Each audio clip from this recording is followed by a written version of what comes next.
Good morning. चलिए आप लोग हो गए रेडी? तो चलो क्लास स्टार्ट करते हैं हम लोग। आज सरफेस केमिस्ट्री का ऑलमोस्ट देखा जाए तो लास्ट टॉपिक हम लोग पढ़ रहे हैं, सरफेस केमिस्ट्री 1 का। सरफेस केमिस्ट्री को हम 3 पार्ट में ब्रेक किए हैं। सबसे बड़ा है सरफेस केमिस्ट्री 1। हम आपका सरफेस केमिस्ट्री का क्लासिफिकेशन भी नेक्स्ट क्लास में बताएंगे कि कैसे कैसे हम सरफेस केमिस्ट्री को 3 पार्ट में तोड़े हैं।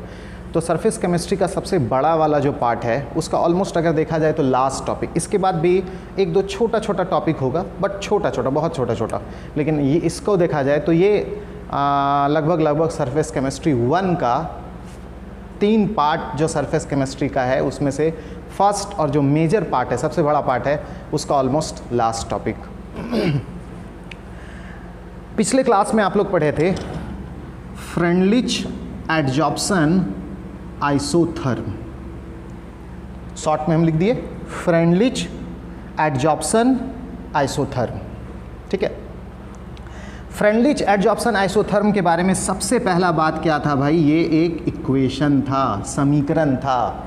नहीं, फ्रेंडलिच एडजॉर्प्शन आइसोथर्म के बारे में सबसे पहला बात अगर बोलेंगे तो क्या बोलेंगे? ये एक इक्वेशन था, समीकरण था। और ये समीकरण रिलेशन देता था, संबंध देता था।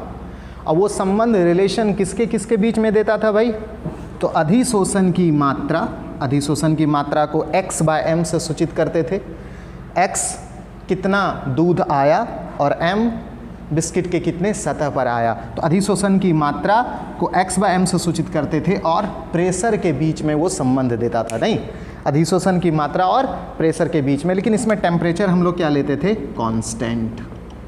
ये हम लोग पिछले क्लास में हम लोग सीखे। फ्रेंडलिच एडजॉर्प्शन आइसोथर्म क्या था भाई? एक समीकरण था, संबंध देता था अधिशोषण की मात्रा और प्रेशर के बीच में, और टेम्परेचर क्या होता था? कांस्टेंट। 2 इक्वेशन आप लोग पढ़े थे इसका। अगर देखा जाए तो 2 इक्वेशन। पहला था x/m = k × p⁴ नहीं, पहला इक्वेशन जो डेफिनेशन से आया था वो ये था। और दूसरा जो लॉगरिदम वाला था वो था log x/m = इसको आप आगे कर दिए थे तो 1/n × log p + log k। नहीं, ये 2 इक्वेशन था फ्रेंडलिच एडजॉर्प्शन आइसोथर्म का। हम चाहेंगे अगर कोई लोग याद कर चुके हो तो बहुत अच्छी बात है, बट अगर किन्हीं को याद नहीं है तो फ्रेंडलिच एडजॉर्प्शन आइसोथर्म का ये दोनों इक्वेशन एकदम आप याद कर लो, ओके? क्योंकि इसका स्लोप ऑब्जेक्टिव में तो डायरेक्ट पूछता है।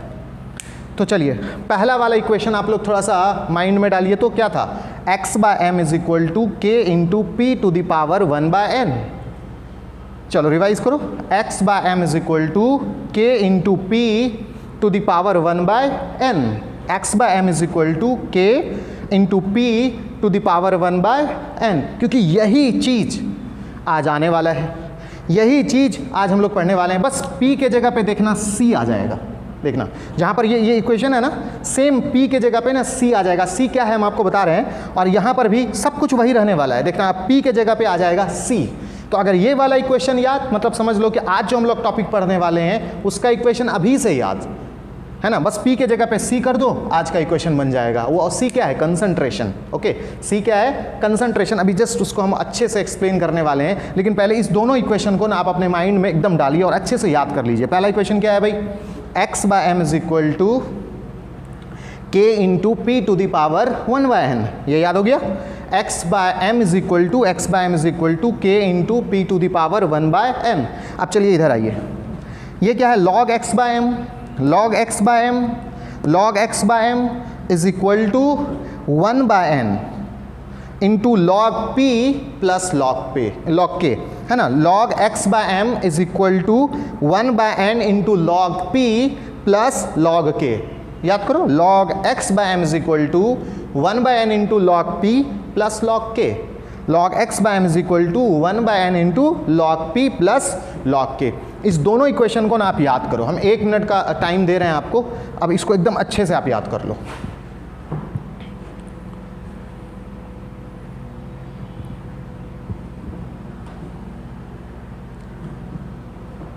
रिपीट करो 3-4 बार।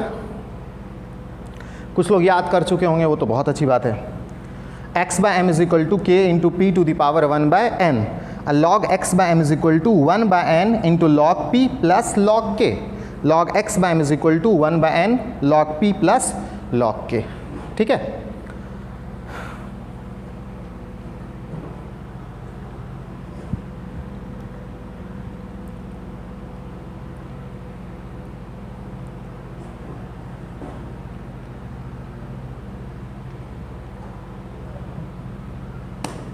हो गया। एक बार फिर से लास्ट में रिपीट कर लो तो sorry x bye m is equal to k into p to the power 1 bye n, और दूसरा क्या भाई log x bye m is equal to 1 bye n into log p plus log k।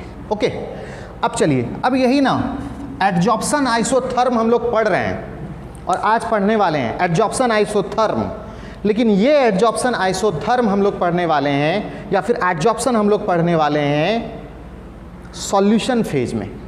ठीक है, adsorption क्या था भाई? Adsorption क्या था? किसी एक पदार्थ का दूसरे पदार्थ के सतह पर चला जाना। नहीं, किसी एक पदार्थ का किसी दूसरे पदार्थ के कहां पर भाई? सतह पर चला जाना। अच्छा, जो जाता था जैसे दूध बिस्किट के सतह पर जा रहा था, नहीं, दूध बिस्किट के सतह पर जा रहा था, तो दूध को मतलब जो सतह पे जाता है उसको हम लोग कहते हैं एडजॉर्बेट। आज यूज होने वाला है और आप लोग को बहुत अच्छे से पता है। अगर किन्हीं का क्लास छूट गया है तो यहाँ से सीख के जल्दी से ज्वाइन हो जाओ। तो एडजॉर्बेट किसको बोलोगे? जो सतह पर जाएगा, है ना। और जिसके सतह पर कोई आएगा, जिसके सतह पर कोई आएगा उसको क्या कहते थे भाई? एडजॉर्बेंट। नहीं, एडजॉर्बेंट ये हुआ अधिशोष्य और ये हुआ अधिशोषक। नहीं, ये हुआ अधिशोष्य और ये हुआ अधिशोषक। तो किसी पदार्थ का किसी दूसरे पदार्थ के सतह पर जाना अधिशोषण मतलब एडजॉर्प्शन कहलाता था।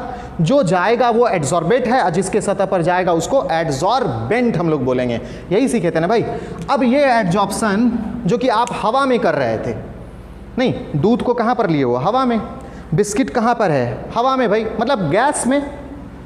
तो अब ये जो एडजॉर्प्शन आप वातावरण में कर रहे थे, इस गैस में कर रहे थे, हवा में कर रहे थे, अब इसी एडजॉर्प्शन को हम लोग करने वाले हैं सॉल्यूशन के अंदर।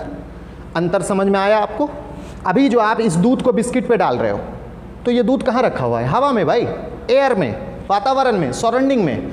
अच्छा, ये बिस्किट भी कहाँ पर रखा हुआ है? हवा में, वातावरण में, सराउंडिंग में, है ना।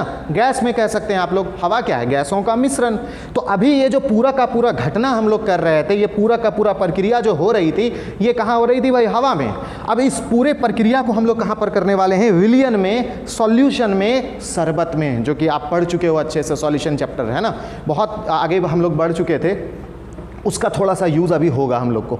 चलिए, तो एडजॉर्प्शन क्या था भाई? किसी एक सब्सटेंस का दूसरे सब्सटेंस के सतह पर जाना। जो जाएगा उसको एडजॉर्बेट कहा करते थे, जिसके सतह पर जाएगा उसको हम लोग एडजॉर्बेंट बोलेंगे, है ना। और ये पूरा का पूरा प्रक्रिया जो अभी हम हवा में कर रहे थे, हम लोग गैस में कर रहे थे, अब इस पूरी प्रक्रिया को हम लोग कहाँ पर करने वाले हैं? सॉल्यूशन के अंदर, शरबत के अंदर, विलियन के अंदर। ठीक है, तो आज का पहला टॉपिक हम लोग को बनने वाला है क्या भाई? एडजॉर्प्शन हम लोग पढ़ने वाले हैं, लेकिन कहाँ पर? एयर में, गैस में या सॉल्यूशन में? सॉल्यूशन में। तो हेडिंग दे दिया जाए हम लोग को। पहला हेडिंग हम लोग का आने वाला है क्या भाई?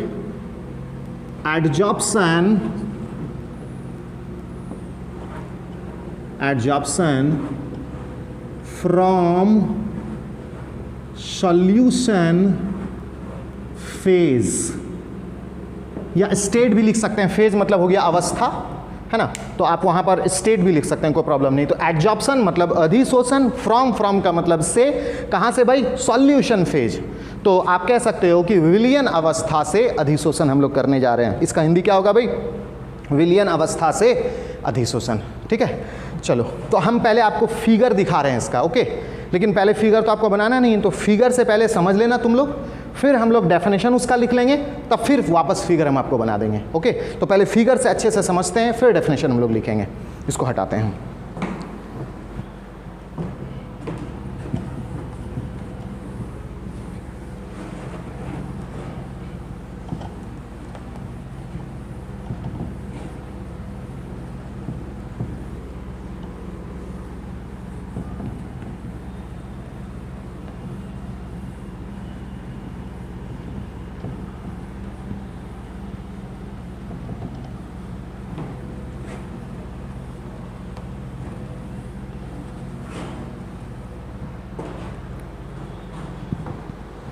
चलो तो हम लोग स्टार्ट करते हैं, लेकिन आज के क्लास के बाद हम आपको एक छोटा सा ब्रेक देने जा रहे हैं। इसके बाद हम क्लास स्टार्ट करेंगे वेडनेसडे को और टेस्ट हम आपको लेंगे थर्सडे को। तो आपको 3-4 दिन मिल गया, सारा लेक्चर भी मतलब अभी हम हटाए नहीं है, उस आपके पास है, तो आप उसको अच्छे से फिर से अगर देखना चाह रहे हो तो फिर से देखो, और आप जो नोट्स बनाए हुए हैं उसको बहुत अच्छे से पढ़िए और टेस्ट दीजिए। ओके, तो टेस्ट 15 नंबर का ही हम लोग लेंगे, 15 ऑब्जेक्टिव क्वेश्चंस होंगे और आपको उसमें 15 बनाना है। तो आप अगर 15 में 15 बना दिए, है ना, अब क्वेश्चन बहुत ज़्यादा हार्ड तो नहीं, लेकिन हाँ थोड़ा सा ट्विस्ट करेंगे क्योंकि अब हमारे पास तो अच्छा खासा टॉपिक है, तो हम उसमें उलझा सकते हैं आपको। तो अगर 15 में 15 अगर आप ला दिए तो आपको गिफ्ट के रूप में मिलने वाला है यही सेम टी शर्ट। ओके, तो जितने लोग आप लाओगे 15 में 15 सबको हम देंगे टी शर्ट। तो अच्छे से तुम लोग प्रिपरेशन करना, टाइम भी मिल गया आपको। वेडनेसडे को हम क्लास स्टार्ट करेंगे नेक्स्ट, और थर्सडे को हम लेंगे टेस्ट, सेकंड टेस्ट। ओके, पहला टेस्ट तो आप तुम लोग दिया था गड़बड़ करके, लेकिन इस बार टेस्ट में थोड़ा ध्यान देना कि सब कुछ अच्छे से रहना है, और जो रूल है, जो फॉर्मेट है, उसी फॉर्मेट में अच्छे से आंसर देना है और ज़्यादा से ज़्यादा बनाने का कोशिश करना। और 3-4 दिन जो गैप मिला है उस गैप में अच्छे से प्रिपरेशन करो और रेडी रहो नेक्स्ट टेस्ट के लिए थर्सडे को। और वेडनेसडे से हम क्लास स्टार्ट करेंगे आज के बाद। चलिए, तो हम लोग क्या पढ़ने वाले हैं, एडजॉर्प्शन फ्रॉम सॉल्यूशन फेज। एक कंटेनर लेते हैं हम लोग, एक बर्तन, इसमें हम ना सॉल्यूशन ले रहे हैं, शरबत। और आपको पता है कि सॉल्यूशन क्या था भाई, 2 है ना, 2 या 2 से ज़्यादा, मतलब 3, 4, 5 सब्सटेंस मतलब पदार्थ का होमोजीनियस मिक्सचर। होमोजीनियस मिक्सचर का मतलब क्या हुआ रे, समांगी मिश्रण। समांगी मिश्रण का मतलब क्या हुआ, जितना सा आपका मिक्सचर है ना, उस मिक्सचर के हर एक भाग पर जितने भी चीज़ आप उसमें मिलाए हो सब एक समान मिला रहे। ऐसा नहीं कि नीचे में कोई ज़्यादा बैठा है तो दाएं में कोई ज़्यादा है तो बाएं में कोई ज़्यादा है, ऊपर कुछ कम है नीचे कुछ ज़्यादा है, ऐसा नहीं होना चाहिए। अलग अलग जगह पर जो उसका मात्रा का जो अनुपात है वो अलग अलग नहीं होना चाहिए, हर जगह एक समान होना चाहिए, तब उसको कहते थे समानुपाती और समांगी, और उसको इंग्लिश में कहते थे होमोजीनियस मिक्सचर, है ना। तो 2 पदार्थ या 2 से ज़्यादा पदार्थ का अगर आप होमोजीनियस मिक्सचर बना दिए, मतलब एकदम समांगी मिश्रण बना दिए, मतलब अगर एक समान टाइप का अगर आप मिला दिए, घुला दिए, तब उसी को हम लोग क्या कहते थे, सॉल्यूशन। उस सॉल्यूशन में जो घुल जाता था उसको कहते थे सॉल्यूट, जो घुला लेता था उसको कहते थे सॉल्वेंट। घुल घुला, घुल घुला, घुल घुला, है ना, घुल घुला रे घुल घुला। तो घुल जो जाता था उसको कहते थे सॉल्यूट, और जो घुला लेता था उसको हम लोग कहते थे सॉल्वेंट। याद आ गया, जो घुल जाता था उसको हम लोग क्या कहते थे, सॉल्यूट, और जो घुला लेता था हम लोग उसको क्या कहते थे, सॉल्वेंट। तो इस सॉल्यूशन में 2 चीज़ होगा, कौन कौन भाई, एक तो होगा सॉल्यूट, एक होगा सॉल्वेंट। जैसे आप शुगर और वाटर, चीनी और पानी से अगर आप सॉल्यूशन बनाए हो तो शुगर घुलने वाला है तो शुगर हमारा हो जाता था सॉल्यूट, और वाटर घुलाने वाला है तो वाटर हो जाता था सॉल्वेंट। नहीं, अच्छा, अगर नमक और पानी से आप सॉल्यूशन बनाए हो, सॉल्ट और वाटर से, तो सॉल्ट में घुलने का गुण है तो वो सॉल्ट हो जाता था सॉल्यूट, और वाटर में डिसॉल्विंग कैपेसिटी था, घुलाने का कैपेसिटी था, घुलाने की क्षमता होती है तो वो हो जाता था सॉल्वेंट। तो किसी भी सॉल्यूशन में, कोई भी सॉल्यूशन में मिनिमम आपका 2 सब्सटेंस होगा, कम से कम 2 से ज़्यादा भी ले सकते हो आप लोग, है ना। लेकिन हम लोग को सिलेबस में दिया गया था 2, जिसको आप लोग कहते थे बाइनरी सॉल्यूशन। अगर 2 सब्सटेंस हुआ तो बाइनरी, 3 हुआ तो टर्नरी, 4 हुआ तो क्वाटरनरी, 5 हुआ तो पेंटनरी, 6 हुआ तो हेक्सनरी, हेप्टनरी, ऑक्टनरी, नोनरी, डेकनरी, अनडेकनरी, जितना जाना है लेके चले जाओ यार। बट हम लोग को सिलेबस में क्या पढ़ना था भाई, सिर्फ और सिर्फ 2 सब्सटेंस वाला सॉल्यूशन, जिसको आप लोग कहते थे बाइनरी सॉल्यूशन। तो जो घुलता था उसको हम लोग कहते थे सॉल्यूट, जो घुला लेता था उसको कहते थे सॉल्वेंट। अब देखिएगा, एक सॉल्यूशन आप लोग ले लिए, इसमें सॉल्यूट भी होगा, सॉल्वेंट भी होगा, और जनरली यहाँ पर कोशिश करना तुम लोग सॉल्यूट ना शुगर, सॉल्ट, ग्लूकोज, मतलब नॉन वोलाटाइल आपको लेने का। ओके, दोनों वोलाटाइल मत लीजिएगा। वोलाटाइल मतलब हो गया रे वाष्पशील, है ना, और नॉन वोलेटाइल का मतलब हो गया अवाष्पशील, मतलब सॉलिड टाइप का ये लेने का कोशिश करना, ठोस। तो चलिए सॉल्यूशन हम लोग ले लिए। अब एक काम कीजिए, एक सॉलिड एडजॉर्बेंट को देखो क्या क्या बोल दिए हम, सॉलिड और हम क्या बोले, एडजॉर्बेंट। एडजॉर्बेंट का मतलब समझ रहे हो ना, सोखने वाला, अधिशोषक।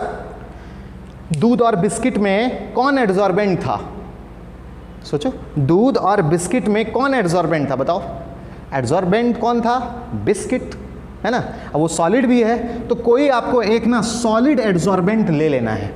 क्या लेना है, सॉलिड एडजॉर्बेंट। सॉलिड एडजॉर्बेंट मतलब बिस्किट ले लो, या फिर आप चारकोल ले लो, नहीं चारकोल भी हम लोग ले सकते हैं, या कोई ना कोई ट्रांजिशन मेटल ले लीजिए आप लोग। तो हम लोग बस समझने के लिए हम लोग बोल रहे हैं कि हाँ बिस्किट हम लोग ले लिए, चलिए सॉलिड एडजॉर्बेंट हम लोग ले लिए। क्या भाई, सॉलिड एडजॉर्बेंट हम लोग ले लिए। सॉलिड एडजॉर्बेंट का मतलब क्या हुआ रे, बिस्किट। अब इसको सॉल्यूशन में हम लोग डाल रहे हैं। तो जैसे हम लोग इसको सॉल्यूशन में डालेंगे, तो देखिए मान लेते हैं कि ये हमारा सॉल्यूशन अच्छा खासा है और ये सॉलिड एडजॉर्बेंट यहाँ पर चला आया। अब थोड़ा गौर करना है यहाँ पर अच्छे से, ये सॉलिड एडजॉर्बेंट बिस्किट सॉल्यूशन में हम लोग डाल दिए। तो सॉल्यूशन में दो चीज है, कौन कौन, सॉल्यूट और सॉल्वेंट। ये सॉल्यूट मतलब शुगर, चीनी या नमक, ये सॉल्वेंट पानी, ठीक है। तो ये जो बिस्किट है ना, ये जो सॉलिड एडजॉर्बेंट है ना, इसको तूने पानी में सॉल्यूशन में डाला, सॉल्यूशन शरबत में डाल दिया सॉल्यूशन में। तो अब तुम सोचो कि इस दोनों में कौन कहाँ कहाँ जाएगा। इस बिस्किट के, ये अगर बिस्किट है तो इस बिस्किट के सतह पर कौन रहेगा, अंदर में कौन जाएगा, डिसाइड करो आप। सॉलिड एडजॉर्बेंट को तूने सॉल्यूशन में डाल दिया, सॉल्यूशन में हम लोग डाल दिए सॉलिड एडजॉर्बेंट को। तो अब आपको सोचना है सॉल्यूशन में जो दो सब्सटेंस है ना, एक सॉल्यूट और दूसरा सॉल्वेंट, तो इस दोनों में कौन कहां पर जाने वाला है, सोचे। देखो ये जो सॉल्वेंट है ये तो वाटर है, लिक्विड है, ये सरफेस पर भी जा सकता है और इंटरनल पार्ट में भी जा सकता है। तो हम एडजॉर्प्शन के बारे में जानते हैं कि एडजॉर्प्शन वो प्रोसेस है जिसमें एक पदार्थ, एक सब्सटेंस दूसरे सब्सटेंस के कहाँ पर जाता है रे, सिर्फ सरफेस पे। बट अगर सॉल्वेंट को तुम अगर देखोगे ना तो पता चलेगा कि सॉल्वेंट ने अधिशोषण के नियम को तोड़ दिया है।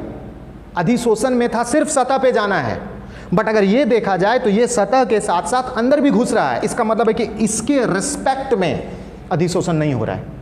अगर इसको देखोगे तो हम नहीं बोलेंगे कि हाँ अधिशोषण हो रहा है, क्योंकि ये सतह पे भी जा रहा है, सतह पे भी थोड़ा मोड़ा होगा, लेकिन बहुत अंदर भी घुस गया। इस प्रक्रिया को सॉप्शन कहा जाता था, सतह पे भी जाए और अंदर में भी रहे, नहीं। और अगर सिर्फ पूरा का पूरा सतह के अंदर ही घुस गया तब उसको अवशोषण कहते थे, एब्जॉर्प्शन। लेकिन अधिशोषण में है कि सिर्फ और सिर्फ सतह पे रहिएगा। लेकिन ये पानी जो है ना, इस नियम का उल्लंघन कर रहा है, इस नियम को नहीं मान रहा है कि सिर्फ सतह पे रहना है। वो कहाँ जा रहा है भाई, सतह के साथ साथ अंदर भी। तो ये सॉल्वेंट एडजॉर्प्शन नहीं कर रहा है। लेकिन अगर सॉल्यूट के बारे में अगर देखा जाए तो सॉल्यूट हमारा शुगर है, अच्छा खासा इसका साइज होता है, सॉलिड पार्टिकल है ना।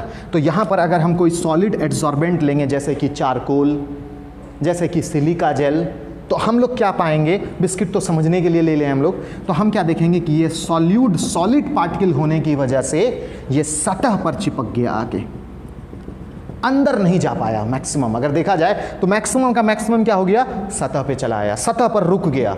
इसके बड़े पार्टिकल होने के कारण, इसके ठोस कण होने के कारण, सॉलिड पार्टिकल होने के कारण ये अंदर में नहीं जा पाया। अधिकांश पार्टिकल कहाँ पर रह गया भाई, सतह पर रह गया। तो अगर देखा जाए तो सतह पर कौन रहा, ये हमारा सॉल्यूट या सॉल्वेंट। सॉल्वेंट के केस में अगर देखा जाए तो सॉल्वेंट आपका सतह के साथ साथ अंदर भी घुसा, मतलब ये अधिशोषण के नियम को नहीं माना। लेकिन इसका अधिकांश कण, सॉल्यूट का अधिकांश कण, चीनी या नमक का अधिकांश कण कहां पर रहा, सतह पे रहा। तो अब बताइए कौन अधिशोषण किया, सॉल्वेंट अधिशोषण किया या सॉल्यूट? कौन सतह पर रहा, सॉल्वेंट या सॉल्यूट? तो चूंकि सॉल्यूट सतह पर रहा तो सॉल्यूट ही अधिशोषण किया। नहीं, सॉल्यूट सतह पर रहा तो सॉल्यूट ही अधिशोषण किया ना जी। कौन सतह पर रहा, बोल, सॉल्यूट सतह पर रहा तो सॉल्यूट ही क्या किया, अधिशोषण किया। और ये जो अधिशोषण हुआ ना, ये हवा में नहीं हो रहा है, आग में नहीं हो रहा है, ये जो सतह पर गया ना, ये सॉल्यूट जो सतह पर गया, ये जो सॉल्यूट सतह पर गया, ये जो सॉल्यूट ने अधिशोषण किया, एडजॉर्प्शन किया, बताइए ये एडजॉर्प्शन क्या हवा में हो रहा है? नो। क्या ये एडजॉर्प्शन आग में हो रहा है? नहीं। कहाँ हो रहा है? सॉल्यूशन के अंदर। तो चूंकि ये एडजॉर्प्शन सॉल्यूशन के अंदर हो रहा है, इसी वजह से इस प्रोसेस को हमने कह दिया एडजॉर्प्शन। अधिशोषण तो हुआ क्योंकि सतह पर आया तो अधिशोषण तो हुआ, लेकिन कहाँ पर हुआ है? एयर में, आग में, या फिर सॉल्यूशन के अंदर? सॉल्यूशन के अंदर। तो इसलिए इस पूरे प्रक्रिया को, इस पूरे घटना को कहा जाता है एडजॉर्प्शन फ्रॉम सॉल्यूशन फेज, विलयन अवस्था में या विलयन अवस्था से अधिशोषण। ठीक है, एडजॉर्प्शन फ्रॉम सॉल्यूशन फेज। समझ में आया क्या कि हम लोग एक सॉलिड एड्सॉर्बेंट को, मतलब बिस्किट को, चारकोल को हमने क्या किया? शरबत में डाला। शरबत में सॉल्यूट मतलब चीनी भी था, सॉल्वेंट पानी भी था। जैसे सॉलिड एड्सॉर्बेंट को हमने डाला तो हमने क्या देखा कि वो जो पानी है, सॉल्वेंट है, वो सतह के साथ साथ अंदर भी चला गया।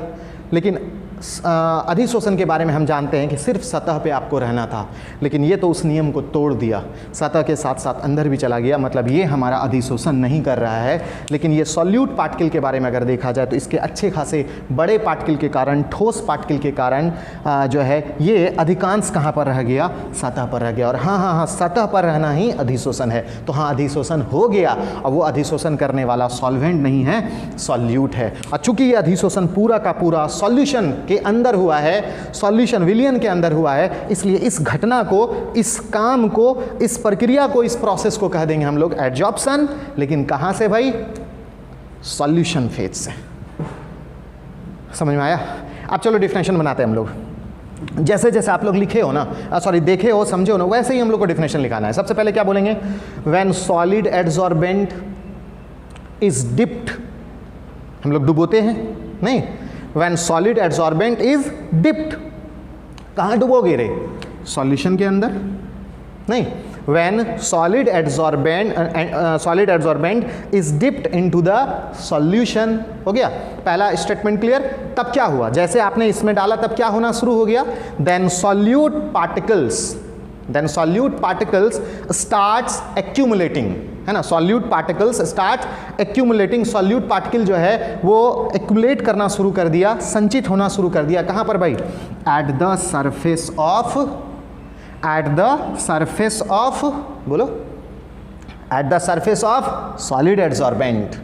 सॉल्यूट पार्टिकल सतह पर आना शुरू कर दिया, संचित होना शुरू कर दिया। लेकिन कहाँ पर भाई? सॉलिड एड्सॉर्बेंट के सतह पर। सॉलिड एड्सॉर्बेंट ये जो डाले थे ना, इसी के सतह पर आना स्टार्ट कर दिया। और इसी घटना को, इसी प्रक्रिया को, इसी फिनोमिना को हम लोग कह देते हैं एडजॉर्प्शन फ्रॉम सॉल्यूशन फेज, है ना? Adsorption from solution phase. क्योंकि एडजॉर्प्शन हुआ, सतह पर आना था तो एडजॉर्प्शन तो हुआ, और चूंकि सॉल्यूशन के अंदर हो रहा है इसी वजह से इसको हम लोग बोलेंगे एडजॉर्प्शन फ्रॉम सॉल्यूशन फेज। समझ में आया? हिंदी में क्या बोलोगे? जब सॉलिड एड्सॉर्बेंट को किसी विलयन में डुबोते हैं, सॉल्यूशन में डुबोते हैं, तब विलयन में उपस्थित सॉल्यूट सॉलिड एड्सॉर्बेंट के सतह पर संचित होने लगते हैं। इसी घटना को विलयन अवस्था से या विलयन अवस्था में अधिशोषण कहते हैं, या फिर एडजॉर्प्शन फ्रॉम सॉल्यूशन फेज कहते हैं। ठीक है, चलो हम लोग डिफिनेशन लिखते हैं, तब फिर वापस की फिगर बना देंगे।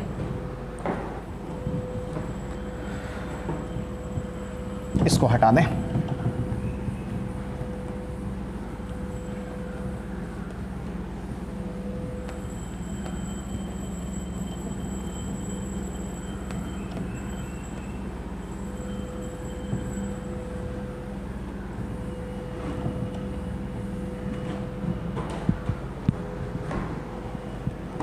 चलो डेफिनेशन लिखे हम लोग। तो कैसे कैसे लिखेंगे? व्हेन सॉलिड एड्सॉर्बेंट, यहाँ पर सॉलिड एड्सॉर्बेंट था, सॉल्यूशन में हम लोग डुबो रहे थे, है ना?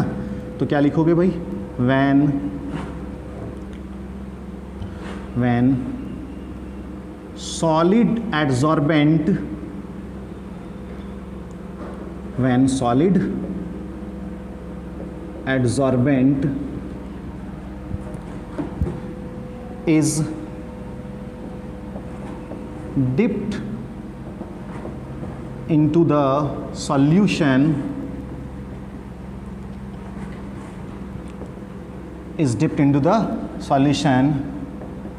then solute particles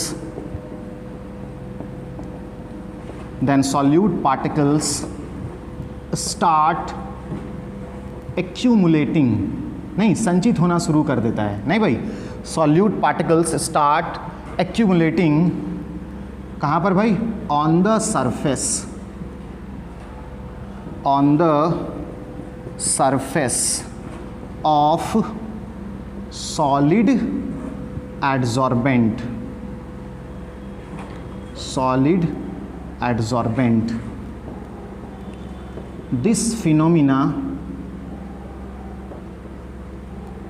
This phenomena is called adsorption from solution phase. Okay, this phenomena is called adsorption from solution phase. Hindi में हम लोग क्या लिखेंगे भाई, जब सॉलिड एडजॉर्बेंट को, नहीं, जब सॉलिड एडजॉर्बेंट को किसी विलयन में डुबोते हैं तब सॉल्यूट के कण सॉलिड एडजॉर्बेंट, है ना, सॉल्यूट के कण, सॉल्यूट का ही कण आता था, सॉलिड एडजॉर्बेंट के सतह पर संचित होने लगते हैं, है ना. जब सॉलिड एडजॉर्बेंट को किसी विलयन में डुबोते हैं तो जो सॉल्यूट पार्टिकल है, जो सॉल्यूट का जो कण है, वो सॉलिड एडजॉर्बेंट के सतह पर संचित होने लगते हैं. इसी घटना को एडजॉर्प्शन, है ना, या फिर अधिशोषण from solution phase, adsorption from solution phase कहते हैं. या फिर एडजॉर्प्शन फ्रॉम सॉल्यूशन फेज की जगह पे हिंदी अगर लिखिएगा तो क्या लिखिएगा, विलयन अवस्था से अधिशोषण कहते हैं. हो गया. तो ये आपका इंग्लिश में डेफिनेशन हुआ, ये हिंदी में डेफिनेशन हुआ. ठीक है, इसको आप स्क्रीनशॉट ले लो, फिर आगे बढ़ते हैं हम लोग.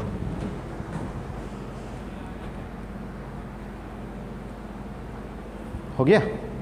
अब चलो इसका फिगर हम लोग देखते हैं.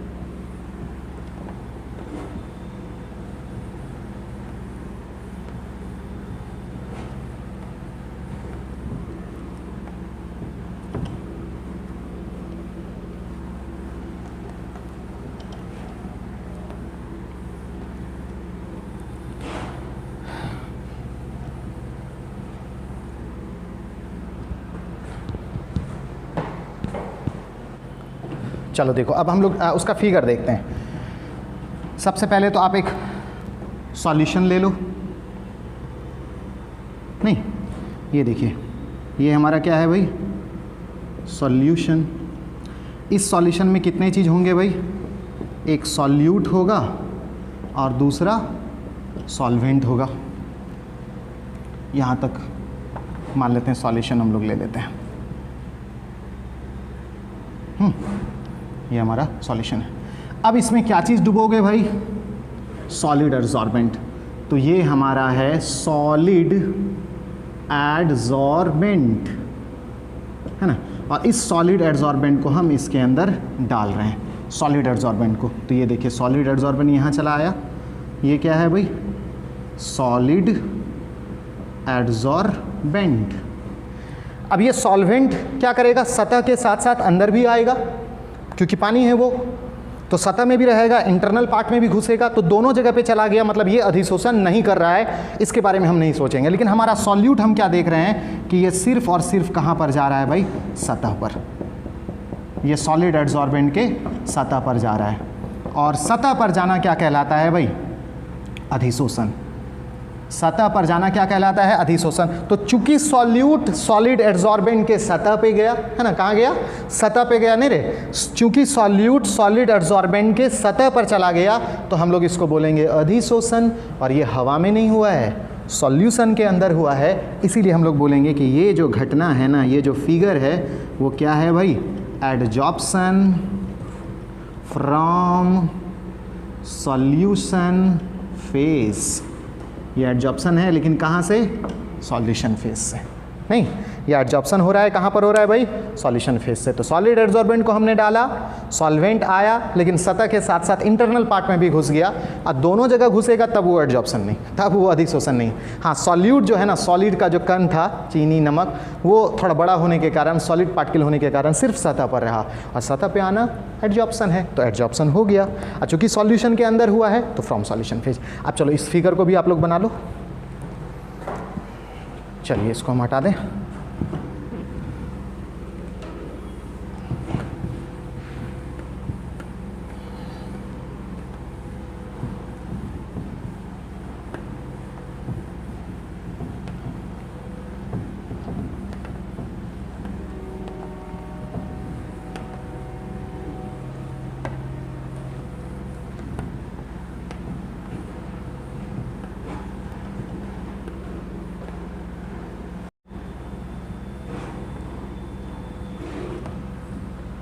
आगे बढ़ते हैं अब हम लोग। देखो, वो जो कल आप लोग पढ़े थे फ्रेंडलिच एडजॉर्प्शन आइसोथर्म, वो सॉल्यूशन फेज के लिए भी मान्य है। मतलब फ्रेंडलिच का जो कहना है ना, फ्रेंडलिच का जो स्टेटमेंट है वो सॉल्यूशन फेज के लिए भी मान्य है, लेकिन हल्का सा चेंज होगा। वो क्या होगा हम आपको पहले बताते हैं इसको। सबसे पहले ये स्टेटमेंट लिख लेते हैं हम लोग, Freundlich adsorption isotherm, isotherm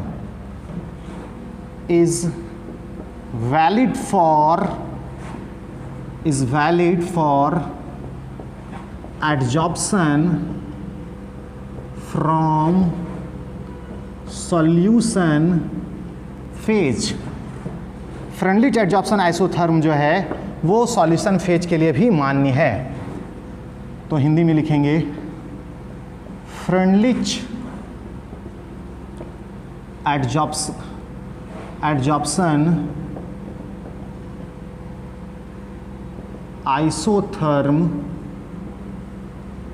isotherm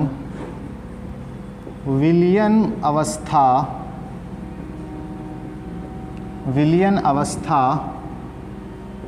के लिए भी मान्य है। मतलब क्या, जो फार्मूला है फ्रेंडलिच एडजॉर्प्शन आइसोथर्म का जो उन्होंने गैस के लिए दिया था, वो फार्मूला सेम आप सॉल्यूशन में भी लगा सकते हैं। लेकिन हाँ, कहाँ पर चेंज करेंगे फ्रेंडलिच ने, और उसमें एक्स्ट्रा क्या चीज़ डाला वो भी हम लोग सीखने वाले हैं। लेकिन हाँ, फ्रेंडलिच ने जो जो चीज़ कहा, फ्रेंडलिच ने जैसे जैसे ग्राफ बनाया था, फ्रेंडलिच ने जैसे जैसे अपना समीकरण दिया था गैस के लिए, वो वाला समीकरण आप सॉल्यूशन में भी लगा सकते हो, उसमें कोई प्रॉब्लम नहीं है। लेकिन कहाँ पर चेंजिंग करेंगे वो देखिएगा आप लोग। According to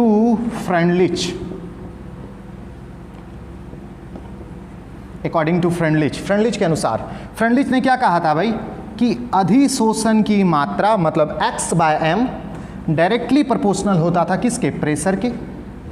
लेकिन ये प्रेशर इसलिए लिया गया क्योंकि पिछली बार जो आप एडजॉर्प्शन कर रहे थे ना, वो हवा में कर रहे थे, गैस में कर रहे थे, और गैस का सबसे बड़ा प्रॉपर्टी क्या होता है, उसका प्रेशर। गैस का सबसे बड़ा प्रॉपर्टी क्या है भाई, उसका प्रेशर। तो चूंकि आप पिछली बार एडजॉर्प्शन गैस में कर रहे थे और गैस का सबसे बड़ा प्रॉपर्टी था प्रेशर, इसी वजह से यहां पर अधिशोषण की मात्रा को हमने प्रेशर के साथ जोड़ा। बट फ्रेंडलिच कहते हैं कि अगर तू एडजॉर्प्शन को सॉल्यूशन के अंदर किया अगर तुम एडजॉर्प्शन की प्रक्रिया को, एडजॉर्प्शन की घटना को अगर तुम लोग सॉल्यूशन के अंदर कर दिए, तब अधिशोषण की मात्रा जो है कंसंट्रेशन के समानुपाती हो जाएगा। ओके, फ्रेंडलिच क्या कह रहे हैं कि अगर तुम अधिशोषण जो है ना, अधिशोषण अगर तू सॉल्यूशन के अंदर कर दिया, सॉल्यूशन के अंदर कर दिया, तब फिर जो अधिशोषण की मात्रा है कि मतलब ज़्यादा अधिशोषण हो रहा है कि कम, सतह पर ज़्यादा जा रहा है कि सतह पर कम, वो कंसंट्रेशन के क्या होगा, समानुपाती होगा। अब जरा इसको चेक करते हैं। कंसंट्रेशन मतलब क्या हुआ रे, सांद्रण, गाढ़ापन, मीठापन। ओके, चेक करते हैं कि क्या सच में ये उसके समानुपाती हो सकता है कि नहीं हो सकता है। अच्छा, अगर कंसंट्रेशन ज़्यादा मतलब गाढ़ापन ज़्यादा, मीठापन ज़्यादा, और अगर मीठापन ज़्यादा इसका मतलब है कि उसमें सॉल्यूट क्या है, सॉल्यूट क्या होगा भाई, चीनी क्या होगा, ज़्यादा होगा। और अगर सॉल्यूट ज़्यादा है तो सतह पर आएगा क्या, ज़्यादा, और सतह पर आना ही क्या है, एडजॉर्प्शन। तो चूंकि सतह पर ज़्यादा आ रहा है तो एडजॉर्प्शन भी क्या होगा, ज़्यादा होगा। हाँ सही है, अगर कंसंट्रेशन ज़्यादा तो एडजॉर्प्शन ज़्यादा, है ना। अच्छा, अगर कंसंट्रेशन है कम, अगर कंसंट्रेशन कम मतलब मीठापन कम, गाढ़ापन कम, अगर मीठापन कम है इसका मतलब उसमें चीनी जो है ना, सॉल्यूट जो है ना वो कम है। वाटर बहुत ज़्यादा है और वाटर के कंपेरिजन में चीनी क्या है, बहुत कम है। तो अगर कंसंट्रेशन कम मतलब सांद्रण कम मतलब मीठापन कम, अगर मीठापन कम मतलब सॉल्यूट मतलब चीनी जो है रे वो कम है, और अगर चीनी कम है तो सतह पर आएगा कम, क्योंकि यही सॉल्यूट तो सतह पर आता था। सॉलिड एड्सॉर्बेंट को जब हम लोग डालते थे ना तो यही तो सॉल्यूट सतह पर आता था, और अगर यही कम है तो सतह पर आएगा कम, और सतह पर आना तो एडजॉर्प्शन है। तो अगर ये सॉल्यूट कम है तो सतह पर आएगा कम, और सतह पर आएगा कम तो एडजॉर्प्शन क्या होगा, कम होगा। तो आप देखिए, अगर कंसंट्रेशन ज़्यादा तो एडजॉर्प्शन ज़्यादा, अगर कंसंट्रेशन कम तो एडजॉर्प्शन कम। इसका मतलब ये दोनों अपना भाई है, डायरेक्टली प्रोपोर्शनल है ना जी। देखो, ये कम तो ये कम, ये ज़्यादा तो ये ज़्यादा, मतलब इसका ना ये पूंछ पकड़े हुआ है। अगर इसको बढ़ाओगे तो ये भी बढ़ेगा, अगर इसको घटाओगे तो ये भी घटेगा। इसका मतलब ये दोनों अपना भाई है, मतलब डायरेक्टली प्रोपोर्शनल है। तो देख रहे हैं कि फ्रेंडलिच ने जो कहा वो सही है। अधिशोषण की मात्रा कंसंट्रेशन के समानुपाती होता है, ठीक है। और एग्जैक्ट रिलेशन उन्होंने क्या कहा भाई concentration to the power 1/n। ये बहुत अच्छे से हम आपको समझा चुके हैं, है ना, कि ये तो ठीक है कंसंट्रेशन के समानुपाती होता है, लेकिन कंसंट्रेशन के किसके समानुपाती होता है? क्या दोनों पर पावर 1 कर दें? 1 का मतलब जिस रफ्तार से ये बढ़ेगा उसी रफ्तार से ये बढ़ेगा, जिस रफ्तार से ये घटेगा उसी रफ्तार से ये घटेगा? नहीं। तो एग्जैक्ट उन्होंने दिया था कि कंसंट्रेशन पर पावर 1/n के समानुपाती होता है। और यहाँ पर बोलो n का वैल्यू कितना से ज़्यादा होता था? चलो तुम लोग बताओ। 1 से ज़्यादा होता था, नहीं? चलो अब आगे बढ़ें।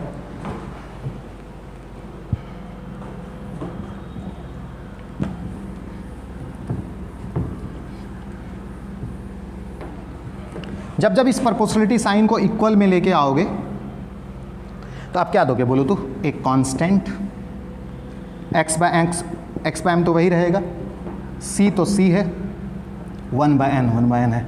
देखो आ गया, वही इक्वेशन आया कि नहीं आया? x बाय m वैसे रहने दिए, प्रोपोर्शनलिटी साइन को बराबर में लाने के लिए कांस्टेंट हम लोग दिए, फिर ये चीज़ हुई रही। अगर ठीक से देखो ना तो कल जो आप पढ़े थे ना यही था, x bye m is equal to k into p to the power 1/n। आज स्टार्टिंग में याद ही कराए थे हम आपको, x bye m is equal to k into p to the power 1/n। और हम बोले थे आपको जहाँ पर p होगा वहीं पर c आ जाएगा। तो देखिए जहाँ पर p है वहाँ पर c आ गया। यहाँ पर बताइए क्या क्या है भाई? यहाँ पर x बाय m जो है ना, x बाय m जो है वो है आपका एक्सटेंट ऑफ एडजॉर्प्शन, मतलब अधिशोषण की मात्रा। एक्सटेंट ऑफ एडजॉर्प्शन मतलब रे अधिशोषण की मात्रा, ठीक है। और k हमारा क्या है भाई? कांस्टेंट। और c हमारा क्या है भाई? कंसंट्रेशन। c हमारा है कंसंट्रेशन, है ना। तो एक एडजॉर्प्शन फ्रॉम सॉल्यूशन फेज के लिए एक इक्वेशन आ गया, x bye m is equal to k into C to the power 1/n। x bye m is equal to k into C to the power 1/n। अब log वाला याद करो, इसी को y is equal to mx plus c में हम लोग बदलते थे, बहुत आसान था वो वाला, तुरंत आ जाएगा। तो आप इसका स्क्रीनशॉट पहले ले लो, फिर हम लोग वहाँ पर आते हैं। चलो हो गया। तो ये इक्वेशन याद करिए, क्या था? x bye m is equal to k into C to the power 1/n, है ना। x bye m is equal to k into C to the power 1/n, x bye m is equal to k into C to the power 1/n, है ना। x bye m is equal to k into C to the power 1/n। अब चलिए इस equation को हम लोग ना y is equal to M X plus C में बदलते हैं, और वहाँ तक पहुँचने के लिए क्या क्या करना पड़ेगा, हम बोलेंगे कम और आप बोलोगे थोड़ा ज़्यादा।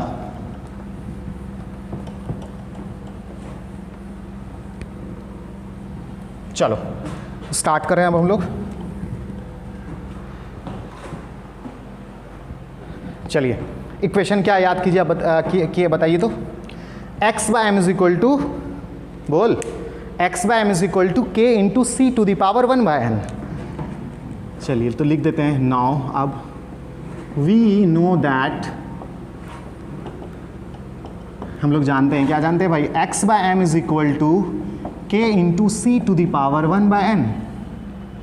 इसको किसके जैसा बनाना है हमको, y is equal to M X plus सी।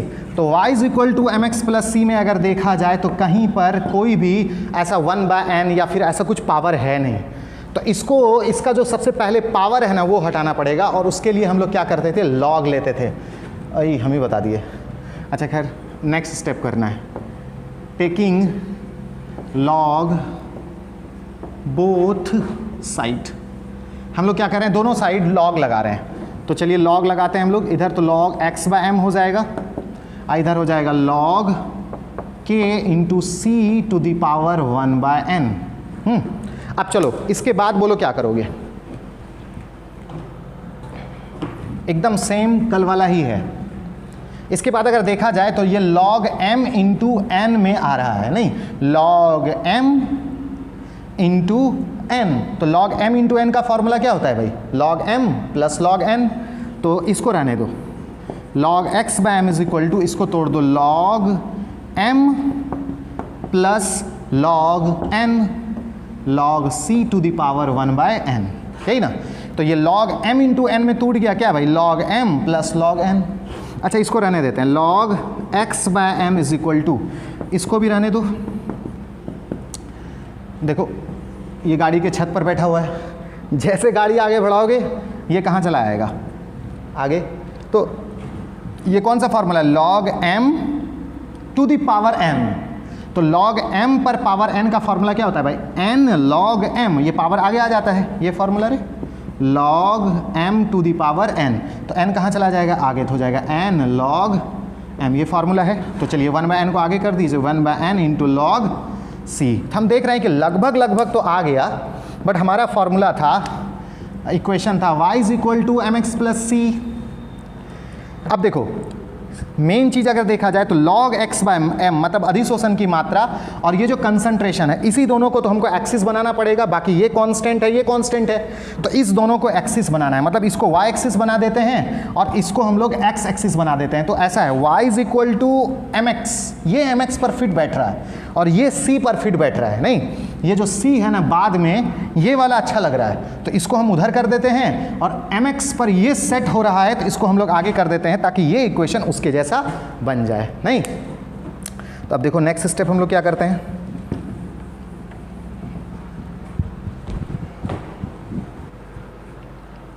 देखो log x बाय m हम लोग रहने देते हैं।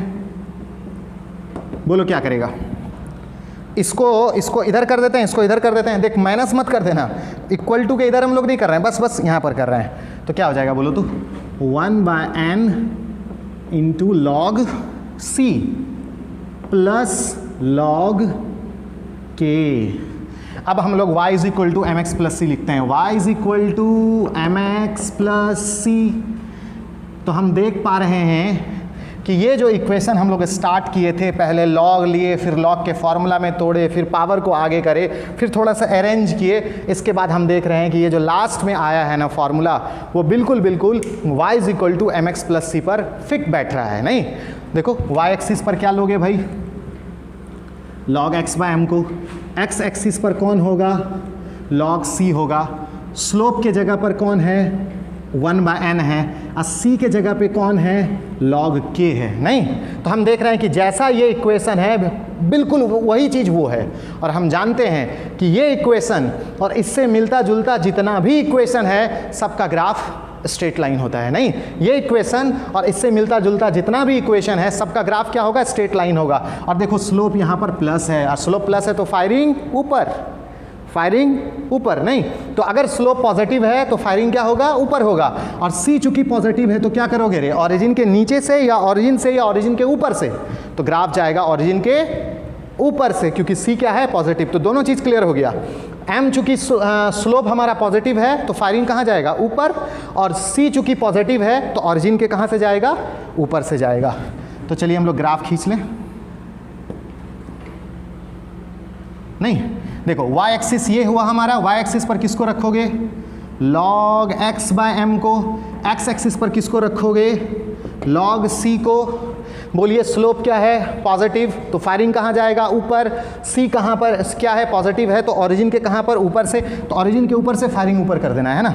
लेकिन ग्राफ कल ही के जैसा होगा, ये यहाँ से यहाँ डॉट। कल भी हम आपको समझा चुके हैं कि यहाँ पर क्यों नहीं किए, क्योंकि देखो फिर से देख लो, इस पॉइंट पर C 0 हो जाएगा, कंसंट्रेशन 0, देखो ना, कंसंट्रेशन 1 2 3 4 इधर तो बढ़ेगा, लेकिन इस पॉइंट पर कंसंट्रेशन कितना हो जाएगा, 0। तो इस पॉइंट पर अगर कंसंट्रेशन 0 है, कंसंट्रेशन 0 मतलब मीठापन 0, और अगर मीठापन 0 मतलब चीनी तो है ही नहीं, सॉल्यूट 0, और अगर सॉल्यूट 0 तो सतह पर आएगा कौन, कोई नहीं आएगा सतह पर, और सतह पर नहीं आएगा तो एडजॉर्प्शन भी नहीं होगा। और अगर तूने गलती से इस ग्राफ को यहाँ पर कट कर दिया तो तुम दिखा दोगे कि 0 कंसंट्रेशन पर, मतलब जिस समय चीनी 0 था उस समय भी इतना सा अधिशोषण हुआ, क्योंकि अधिशोषण की मात्रा ये बताता है, ये वाला एक्सिस, और यहाँ कट हो गया तो 0 कंसंट्रेशन, 0 चीनी पर इतना सा अधिशोषण तुम दिखा दोगे। और जब यह चीनी ही नहीं है यार तो इतना अधिशोषण हुआ कैसे, नहीं होगा ना। इसलिए हम लोग इस पॉइंट पर अधिशोषण नहीं दिखा सकते। हम लोग दिखाए कि देखिए थोड़ा सा शुगर बढ़ाते गए बढ़ाते गए बढ़ाते गए, थोड़ा सॉल्यूट बढ़ाते गए, तो कुछ देर के बाद जब सॉल्यूट अच्छा खासा हो गया तब सतह पर आना शुरू हुआ, तब अधिशोषण होना शुरू हुआ, तब यहाँ से अधिशोषण हम लोग दिखाना स्टार्ट कर दिए।